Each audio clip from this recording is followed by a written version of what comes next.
Here is the Mastery 7 guide on Xerath, the Magus Ascendant. Okay, first of all, I am a Gold 5 player making this guide, but I do have Mastery 7 on Xerath, so I 100% know what I'm talking about.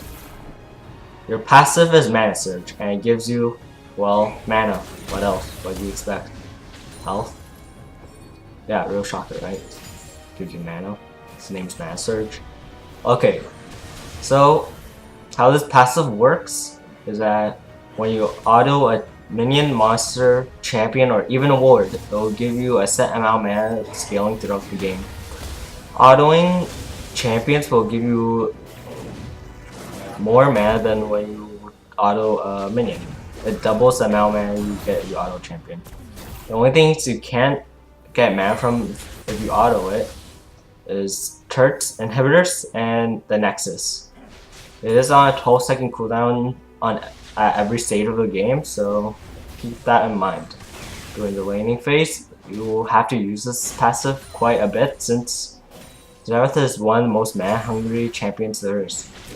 You should use this passive as much as possible throughout the game since you do rely on mana for your entire kit. If you don't have any mana, you're basically a useless whoever Xerath is.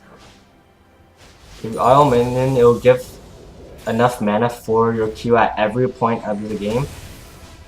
And plus a little extra, but not enough mana for anything for any other abilities. At level 1, you're going to take Q.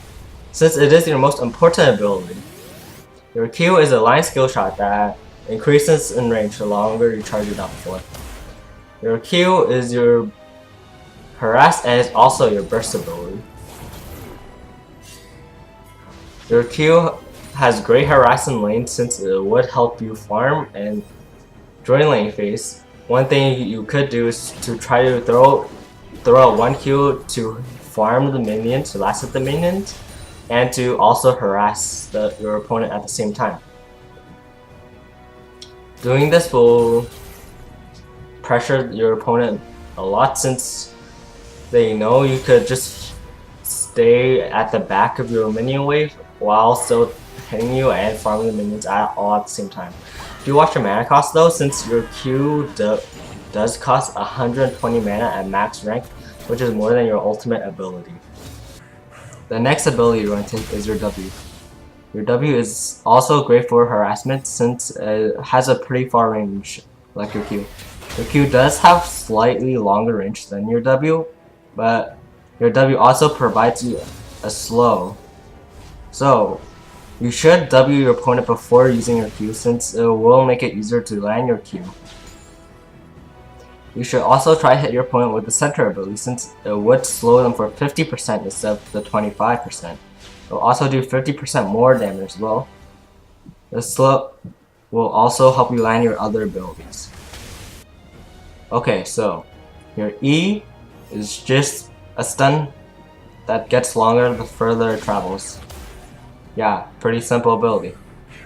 Okay, since your W is pretty long range, you can W a target, then that will make it easier to land your E's from a further range, so that the stun would be longer, so that you can land your Q. Xerath's ultimate is called Rite of the Arcane. This is just a Jhin ultimate before it was cool. You use this ability just like you would Jhin ultimate as well. You would use this to try to pick off low health targets, but unlike Jhin's ultimate, people cannot block for that person, so it's just purely if that person can dodge and you can aim. Picking off people is not the only thing you can use with Xerath's ultimate. Same with Jhin's ultimate. You could use this to start up team fights by poking out the enemy first to make them squishier so that your team can go in for the kill. If you are going to use your ultimate in a team fight, you should get to a safe distance away from the enemy since they can see you when you use your ult, and even if they don't have vision of you. And you also cannot move during this ultimate, just like a Jin ultimate, so you're basically just a sitting duck if someone gets close to you in melee range. You will have to get out of your ultimate. So, at every stage of the game, you should be trying to poke out the enemy, since I believe you do have the longest range of any mage in the game. I might be wrong, I probably am wrong, but I'm too lazy to check. Do be careful though, since your Q does apply a self-slow if you charge it up. So if someone is in melee range of you, you should not charge up your Q, since the damage does not change if you charge it up or not. In the early game, during the laning phase, you should try to get farm and harass the enemy at the same time, like with their Q, like I said before. That being said, you should also be careful when you do this, since it does push the wave. So you should look out for ganks, since you do not have any form of mobility in your kit. So you have to wear properly. Also, you need to watch your mana costs, since, like I said before as well, you are one of the most mana hungry champions in the game. During the mid game, when the enemy team is grouped up, you should try to hit the squishy champions in the back with their Q, since it does go through anything without getting its damage reduced. When a team fight breaks out, you should just use your Q and W to hit as many champions as you can. And if you see a low health champion, you should try to snipe them out with your Q or your ult. You can also just start off with your ult when a team fight breaks out. It does do a lot of damage and it's also AoE. Just make sure you are in a safe position to use your ult so that you won't automatically just get dove onto.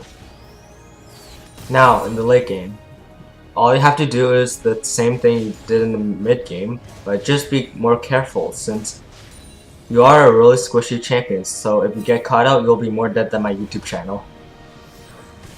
Now for runes, builds, skill order, and summoner spells. For runes, you should go Arcane Comet, since it synergizes well with your kit. You should then go Mana Flow Band, since the more mana the better on Xerath. Transcendence, because it will allow you to get more AP and more CDR so that you can throw out more abilities to poke the enemies. Now you could go Scorch or Gathering Storm, but since games are much shorter now, I've been going Scorch for the extra burn damage when you poke. For my secondary runes, I go Inspiration. First, I go Cosmic Insight for the CDR on my abilities and my summoner spells, so that I can put my flash on even shorter cooldown and poke the enemies even more. Now for my second inspiration rune, I go Futures Market, even though I know it's not the best rune and like not the best rune for Xerath. I just go it because like it just feels good getting your items just that tiny bit quicker, just like a drug, okay? But if you don't want to take Futures Market on Xerath, you can really take anything else in the inspiration tree. It really works, except for Hex Flash. Don't take Hex Flash on Xerath, please. Now for your build, you will want to go Doran's Ring and 2 pots like any other mage at level 1 at the start of the game. For your first back, you should try to aim for a Lost Chapter, since it will give you everything you want: mana, CDR, and AP.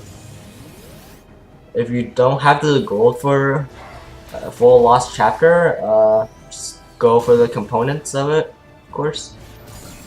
But if you have the even more extra gold, you should also go for boots, so that will help you move faster and help you reduce the slow of your Q.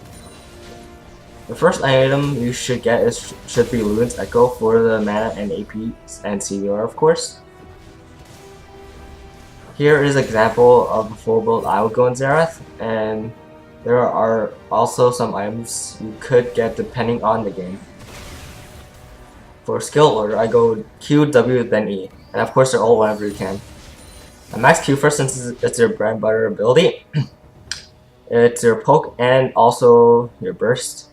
I go W second because it makes it hurt, do more damage, of course, and it does also increase the slow. I max E last because it's the last ability and you don't really get too much from maxing it. Now finally, for summoner spells, I go Flash and Barrier since, of course, you need Flash on Xerath, and basically any champion, maybe it's a Pekram or something. You need Flash. I go Barrier because it gives me that extra shield. You could go heal instead if you want the movement speed buff, but it does heal. Barrier does give you more, could make you tank more, just that tiny bit more, but the heal does give you the move speed, so you could go either one. You could also go Ghost if you want to go faster, obviously, that's what Ghost is for. Ghost could also help you reduce the Q slow, the slow from your Q. So, there you go. Now we can get Mastery 7 on Xerath just like me.